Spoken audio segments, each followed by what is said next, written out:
আর মুসলমানদের ব্যাপারে একটা বসে আই বলি, তারিখ ইসলাম আর সিয়াসাতে বই কিন্তু লেখা আছে। সেটা হলো কি জি, দেখেন বাবা একটা কথা বলেন তো, সাধারণত এখানে হিন্দু, জৈন, বৌদ্ধ, খ্রিস্টান যে কোনো ধর্মের লোক থাকুক না দেশে, প্রত্যেকেই জানে, কিন্তু এটা শিক্ষিত লোকেরা কি জানে যে মুসলমানদের মসজিদ গুলো এমন একটা পবিত্র স্থান যে একটা লোক দান করেছিল কালকে মসজিদের জন্য, আর মসজিদ তৈরি করার পরে নামাজ আরম্ভ করে দিয়েছে, পড়ছে। তারপরে লোকটা যদি বলে দেয় যে আমার জায়গাতে নামাজ পড়তে দেবো না, তো একটাও লোক যাবে, দাবি করলে যাবে জি? কোন জায়গায় শুনেছো জি যে নামাজ পড়তে দিবি না, তোর মসজিদে লাঠি লাগালিয়া গুলি কাজ তুলিয়া মারামারি হয়ে গেছে? শুনে বলেন না যে শুনেছেন জি? আর জোরে আবার বলেন না যে শুনেছেন? না না। এই যে কাকার বয়স অনেক বেড়েছে, কাকা বেশি বলতে পারবে, মানা করলে পরে জবরদস্তি কেউ যায় না নামাজ পড়তে? যায় না। আচ্ছা, এবার শুনুন, মুসলমানদের রাজত্ব হলো কেমন?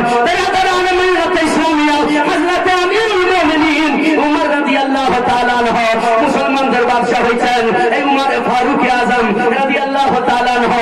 মসজিদে নববীকে বড় করার জন্য ওই মসজিদে নববীর নিকটবর্তী জায়গা, সংলগ্ন জায়গা হযরত আব্বাস বিন আব্দুল মুত্তালিবের ছিল। তার জায়গা ছিল আব্বাস বিন আব্দুল মুত্তালিব।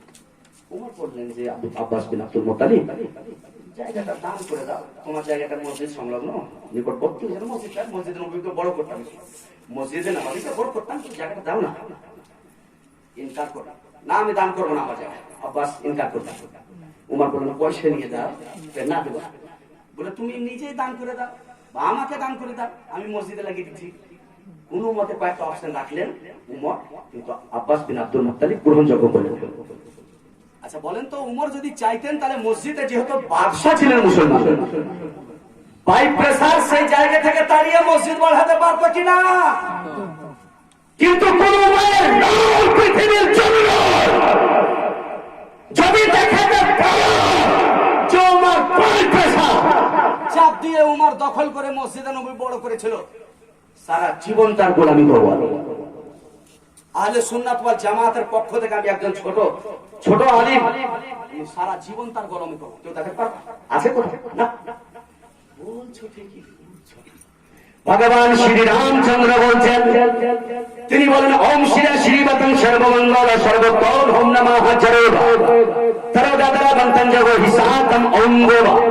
তিনি আগে বলছেন ওম হস্করম বিস্করমাইদহং মাইদহং ভাইওয়াইদাতন মুহাম্মাদান রাসূলুল্লাহ বিশ্বজীবতাতং ওম নমঃ শিবায় ওম ব্রহ্মদিবারং প্রাতমসম্ভবম বসদকর্তা ভবাসংতা ওম শব্রহ্মদিতং সর্বদা প্রজস্তম ওম। পড়ি আমি যথেষ্ট পড়ি, মোতালা করি, আমি এমনি বলা করে বলতে পারি, পড়ি, আমার জানা আছে। এবার শেষ পয়েন্টটা বলে জলসাটা শেষ করবো। মিলাদের জলসা কালকে আমার জলসা আছে, কিন্তু বলতে লাগে আর লোক যখন শুনেছে একটু ভালো লাগবে, এই জন্য একটু বেশি বলি। এক রাত পর জলসা আছে, তার সুগারের লোক, আমি ধরো স্বাস্থ্য রোগ মতটা চলে না। এবার কি বলছিলাম, উমর চাইতেন তার জবরদস্তি আব্বাস বিন মুত্তালিবের জায়গাটা নিয়ে মসজিদটা বড় করতে পারতেন, কিন্তু করলেন।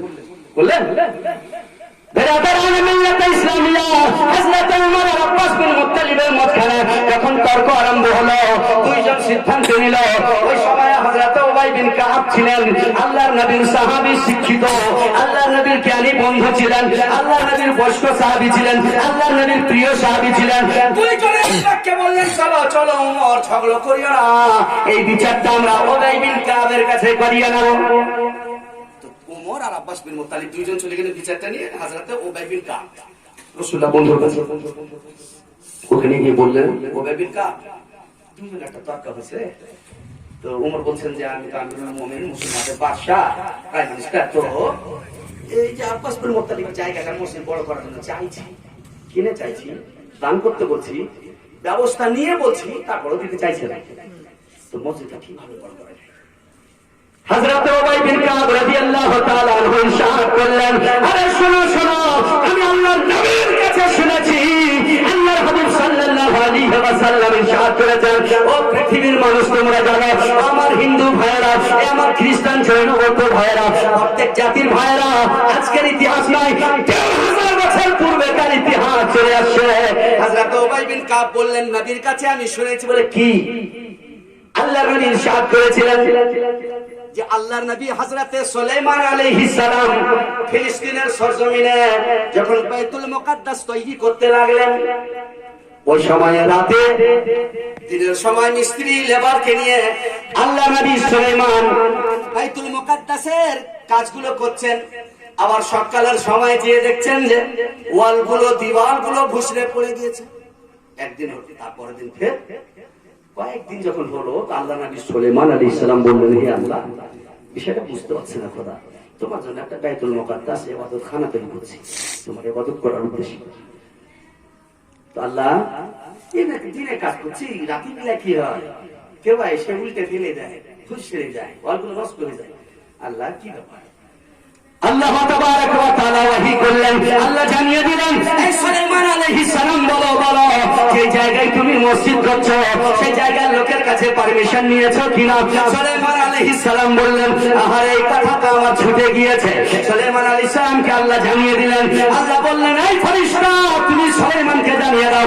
আল্লাহ ফেরেশতার মাধ্যম দিয়ে, ওহীর মাধ্যম দিয়ে জানিয়ে দিলেন, তুমি যে জায়গায় বাইতুল মুকাদ্দাস করছো তুমি পারমিশন নিছো সেই জায়গা বলা। সুলাইমান আলাইহিস সালাম সকালের সময় সেই লোককে খোঁজ করতে লাগলেন। খোঁজ করতে করতে আল্লাহ নবী সুলাইমান আলাইহিস সালাম লোকটাকে পেয়ে বললেন, ভাই আপনার কাছে, ও প্রিয়, আপনার সেই জায়গায় আমি বাইতুল মুকাদ্দাস তৈরি করছি, পারমিশনটা ছুটে গিয়েছে, আপনি কি আদেশ দিচ্ছেন? তিনি আদেশ দিলেন। আল্লাহর জন্য ভয় তৈরি করছেন, যান পারমিশন দিলাম। আল্লাহ নবী সুলাইমান বলছেন যে সেই দিন থেকে আমি, যেদিন আল্লাহর পক্ষ থেকে ওহী আসার পর ওই লোকের কাছে পারমিশন নিয়ে বাইতুল মুকাদ্দাসের কাজকে আরম্ভ করলাম, সেদিন থেকে আর কোনো কাজ নষ্ট হচ্ছে না, দিনে দিনে কাজ এগিয়ে যাচ্ছে। বলুন সুবহানাল্লাহ। জবরদস্তি জায়গাতে মসজিদ, মসজিদে তো যার নামাজই পড়বে না জবরদস্তি জায়গাতে গো। ওমর আমিরুল মুমিনিন হয়ে, মুসলমানের বাদশা হয়ে জবরদস্তি বাই প্রেসার জায়গা নিয়ে মসজিদ করলো না গো। ওমর চাইলে পারতেন, করতে করলেন না গো, যেহেতু রাসূলুল্লাহ নিষেধ করেছেন। সুলাইমান নবীর মসজিদ হচ্ছিল না, বিনা পারমিশনের জায়গায় অন্য জায়গাতে মসজিদ করে না। ওম শ্রী শ্রীবতী সর্বমঙ্গল সর্বত্রাণ হোম নমঃ চরতা তরোবা চরাবন্তন জগরহিসাতম ওম দেব। भगवान श्री रामचंद्र ने कहा, है दुनिया वाले सुनो सुनो, है दुनिया वाले सुनो सुनो, मैं एक परमेश्वर के लिए अपना सर को जमीन में टेकता हूँ। भाई मेरे मानने वाले, अगर तुम परमेश्वर को राजी करना चाहो, अगर तुम भगवान को राजी करना चाहो, अपना सर जमीन में लगाओ, क्योंकि ये तुम्हारे पैदा करने वाले को सबसे ज्यादा पसंद है। ভগবান শ্রী রামচন্দ্র বলছেন কোথায়? গীতা 309 নম্বর, অথর্ববেদ 114 নম্বর, ঋগ্বেদ 314 নম্বর পৃষ্ঠার মধ্যে লিখে আছে। কি বলছে? সর্বদা এক পরমেশ্বরের প্রার্থনা করি, তার জন্য মাথাটা লাগিয়ে দিই জমিনে। হে হাই আমার পরিত্রাণকারীরা, অনুসরণকারীরা, পরমেশ্বরের সন্তুষ্টির জন্য নিজের মাথাটা জমিনে লাগা। হ্যাঁ, নিজকে ছোট মনে করতে বলছে কে? ভগবান শ্রী রামচন্দ্র। মস্তকটা জমিনে লাগাতে বলছে কে? ভগবান শ্রী রামচন্দ্র। তিনার আদেশ যদি মেনে চলো তাহলে জুলুমটা হবে, অন্যায় হবে। খালি তার বানিয়ে দিলে স্থান বানিয়ে হয় না, মসজিদ বানিয়ে একটু নামাজ না পড়তে হবে, হবে হয় না। এই জন্য বলা হয়েছে ভগবান শ্রী রামচন্দ্র, কৃষ্ণ, বিষ্ণু, মহাদেব ইনারা সকালে নমাজকে ভালোবাসতেন অথবা নমাজি ব্যক্তিকে ভালোবাসতেন। আজকে যদি এই ভগবানের শ্রী রামচন্দ্র যদি অনুসরণ থাকতো, ওনার এই ব্যাখ্যা যদি আপনি জানতেন, ওনার যদি আদেশ যদি আপনি জানতেন, তাহলে মানুষের প্রতি অন্যায় অত্যাচার দেশে হতো না, আর অন্য সম্প্রদায়ের লোকেরা মানুষের প্রতি জুলুম করতো না। নিশ্চয় আল্লাহ বলেছেন, ভাই ভাই হয়ে মহব্বতের সহিত বসবাস করার জন্য এই প্রেম প্রীতিটা থেকেই যেতে। বলুন সুবহানাল্লাহ।